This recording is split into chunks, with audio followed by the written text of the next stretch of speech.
I've been into a very different type of serum this year. These are more like emulsions in consistency, or even lightweight lotions. Really fatty serums that are focused on just maintaining a naturally balanced lipid constitution in our skin. I find these to be quite multifunctional, so they can actually replace a few steps in your routine and just simplify everything. Starting from the lightest, the Neogen White Truffle Serum Oil in Drop. This is literally a liquid serum mixed with oils in a perfect proportion so that when we apply it on our face, it just really kind of retains your hydration and your moisture balance. If you're someone who doesn't like oils or putting it on your skin, you don't like the oiliness of oils, then this is just perfect. This can also be a really nice lightweight moisturizer as well, because after you use it, I mean, this is very, very hydrating, but after you use it, you just feel like there's some softness on your skin. Your skin does feel moisturized from the oils in this as well. This is so soothing, it's nourishing, it's just pure comfort for your skin. In fact, when I was in Seoul last week during their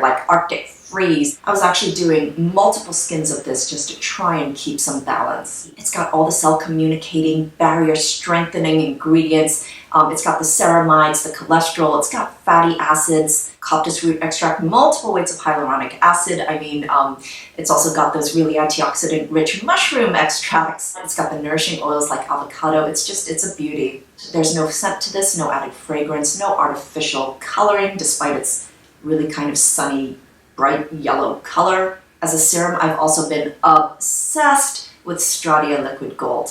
Again, this is multifunctional. You can use it as a lightweight moisturizer. I've been using this as a serum a lot, particularly during this time of year. This just kind of melts into my skin. It just kind of sinks in there. Sometimes I like to use this mixed with some oils. It creates a beautiful moisturizing layer that's hydrating as well. It contains the cholesterol, ceramides, and fatty acids in ratios that mimic a very healthy lipid constitution in our own skin barriers. This also contains beautiful seed buckthorn, which is where that bright yellow gold color comes from. The seed buckthorn tree is also known as the vitamin tree simply because it's just so full of nutrients, vitamins, lots of antioxidants, and it's also so soothing for your skin. This also contains 4% niacinamide. It is an absolute lightweight powerhouse. The most refined barrier repair serum that I've used is this one from Marie Veronique, her Barrier Restore Serum. This is part of a collaboration collection with Christina Holy, who is a holistic skin specialist and facialist in San Francisco. This is a bit of a superstar. It is a bit pricey, which is why even though I finished this months ago, I'm sort of like, okay, maybe I'll try some other new ones. But I actually will be repurchasing it because I love it so much, but probably during that sort of winter transition into spring, because this is lighter and this will probably really help that transition. This is all about rebuilding and maintaining a healthy skin barrier function. This not only replaces those natural moisturizing factors in our skin that help to prevent transepidermal water loss, but this also works to prevent the loss of those components from our skin as well. So it just keeps it all locked in with some liposomal layer. I really feel like this delivers on that, another contributing factor to why I feel my skin has gotten so much better, and it does so really elegantly. The texture of this is really interesting. It's got this sort of viscous emulsion texture, but when you apply it, it just turns watery, hydrating, it just sinks into your skin. This is the kind of consistency that just suits everybody.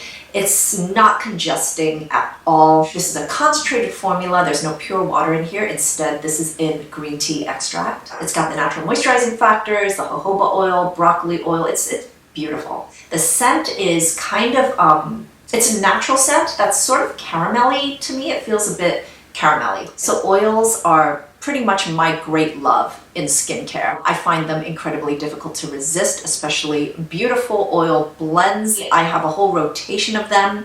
They bring me joy to use. I like to choose. I like to mix. That is going to be a separate video, but I will be remiss if at least in this video I do not mention one of my favorite oils of this year, which is the Drunk Elephant Marula oil. This has been in my rotation the entire year. My skin loves and craves this oil. This is one of the simplest, most nourishing things I use on my face. In fact, so many a night when I am so incredibly exhausted, I can't deal. I can barely cleanse my face. I can pull off like a double cleanse, that's about it. Sometimes I just put this on my face, sleep, wake up in the morning, and everything feels amazing. This is so moisturizing, so full of antioxidant, yet very lightweight, thin, bioavailable. It absorbs into your skin quickly. It's non-comedogenic. I mean, what more? The other oils that I feel I absolutely must mention in this video because they were such a standout to me this year are the retinoid oils. The first retinoid oil I used was, of course, Sunday Riley's Luna, which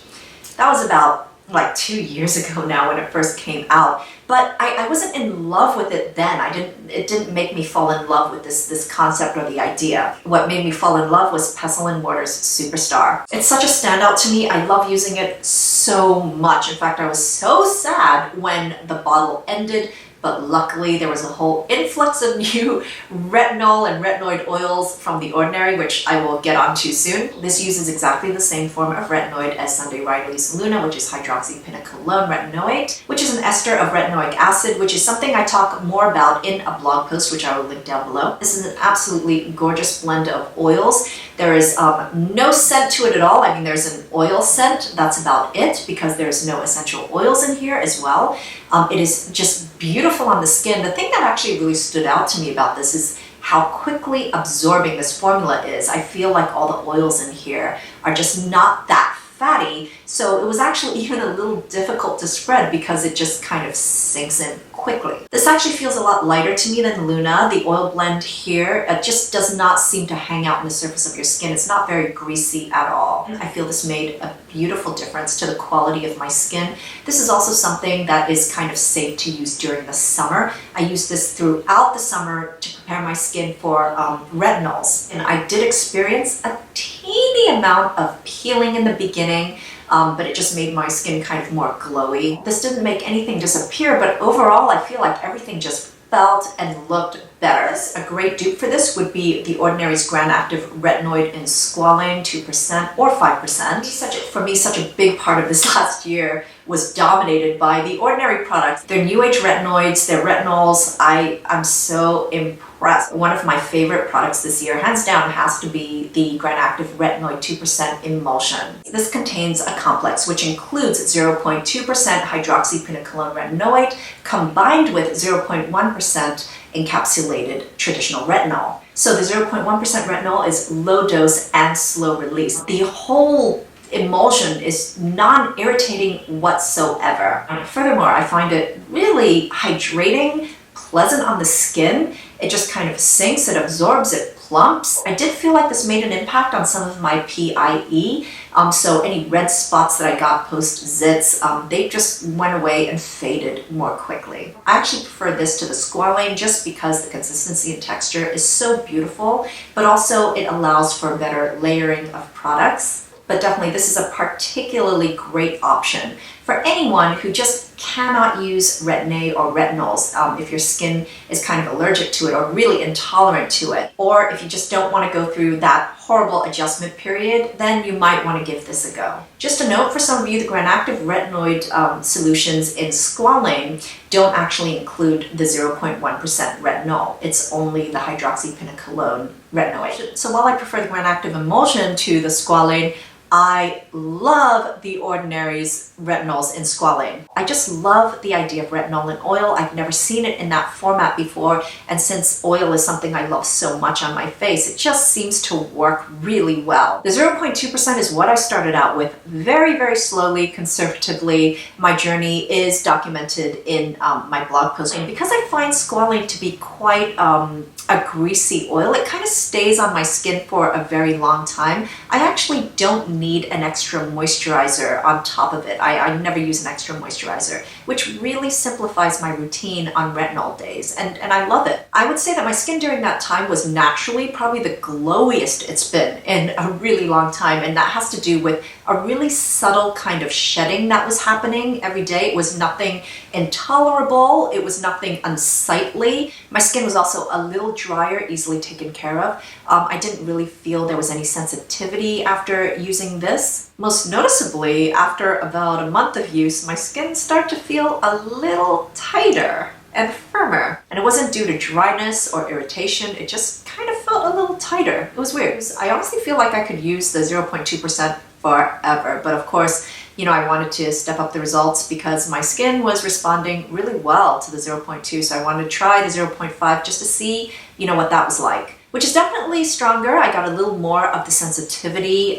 dryness, more peeling, but all in all, it's been really good. What I love about this whole grouping in general is that you can actually just kind of alternate using all of these products instead of exclusively using retinols, particularly in the beginning to ease your way into the retinols. You can buffer it with the GRANACTIVE retinoids. I will definitely talk more in depth about this whole experience and hopefully make it a little less confusing for you. I usually do not go for the gel type oil-free cloud creams. I like a little fat and density in my moisturizers.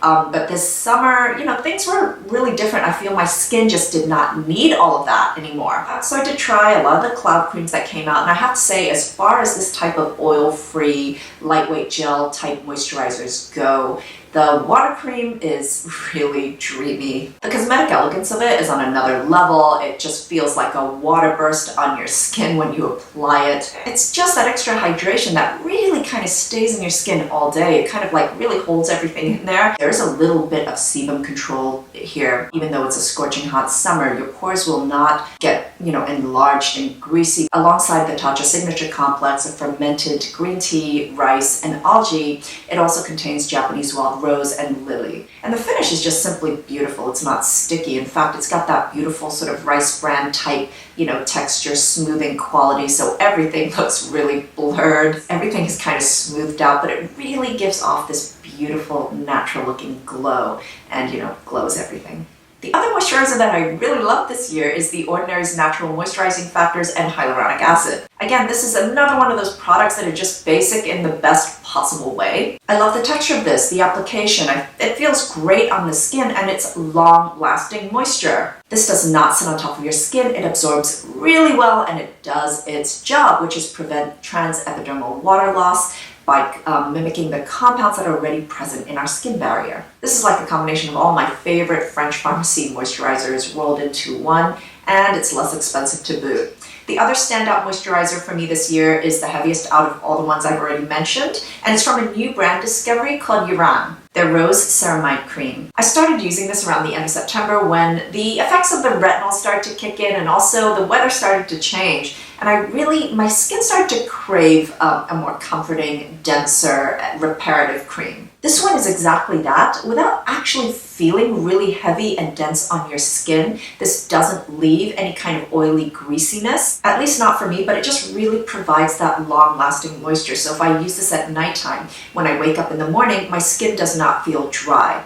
So I really appreciate that time-release, long-lasting impact of this, because what really prompted my change to a heavier moisturizer is because a lot of the moisturizers that I was using before, somehow I would wake up in the morning and my skin would start feeling really tight and dry. And with this, I don't have that, which is a really comforting relief. This is also really gentle. Nothing in here has an EWG rating of anything over 1. This has the most beautiful natural rose damascena scent, which is the most beautiful rose scent in my opinion. Even men should have no problem using this. This isn't your granny rose. This comes from the rose damascena water in here. All ingredients are organic where possible. There's soy ferment extract, ceramides, jojoba oil, macadamia nut oil. It's beautiful. For sunscreens, I would say that this year, the ones that were new to me and that I just absolutely loved so much. First one is the Anessa Essence UV Sunscreen Aqua Booster Mild. I discovered the mild version this year. Prior to that, the regular version was already one that I really loved. What I love about this mild formulation is that it's omitted alcohol and fragrance, so it's safe enough to even use on infants. The Anessa sunscreens, though, really do have the most powerful, stable, and safe combination of mineral and chemical UV filters. If you want to know more about safe chemical UV filters, then I will link that video down below. This has 12.5% zinc oxide as well as titanium dioxide. This also contains Uvinol A+, which is a safe and one of the most powerful UVA chemical filters,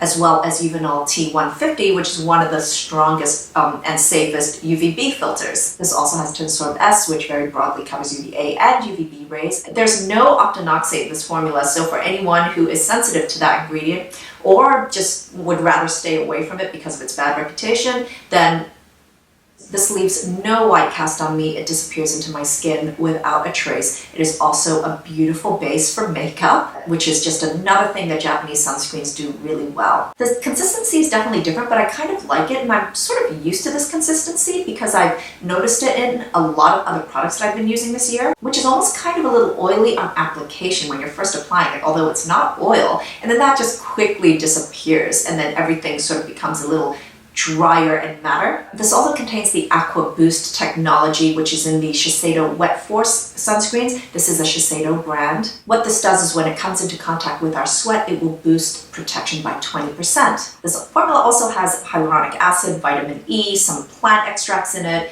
you know, things to keep your skin hydrated. My next favorite sunscreen really is an indulgent one, but having used it now, I can't not talk about it. It's Tatcha's Silk and Pore Perfecting Sunscreen. It's definitely on the pricier side. This is something I restocked during sales. This really is quite spectacular. My skin really loves it, especially in the scorching summer. This also has a combination of mineral and chemical filters, but it's mainly mineral, 15% zinc oxide, and 5% octisalate. This contains no oxybenzone, octinoxate, or homosalate. What can I say? This is the ultimate in cosmetic elegance. The application is completely weightless. This is designed to actually just be great for your skin and not break you out, but also look great under makeup, other than obviously protecting your skin from the sun. It's a little mind-boggling how it manages to keep your skin looking really perfect throughout the day, even in some of the most scorching, humid climates. In fact, during the drier months and my drier skin days, the sunscreen that I'm reaching for all the time is Innisfree's UV Protection Cream for dry skin. I've talked about this a lot already, but it's actually a really beautiful moisturizing sunscreen. This is mainly a chemical sunscreen, though it does contain titanium dioxide in it. What I like about it is it's a hybrid product. It's just so moisturizing. So the formula also contains like green tea extracts, chia seed extracts, centella asiatica, turmeric, you know, just ingredients that are just really lovely and soothing on your skin.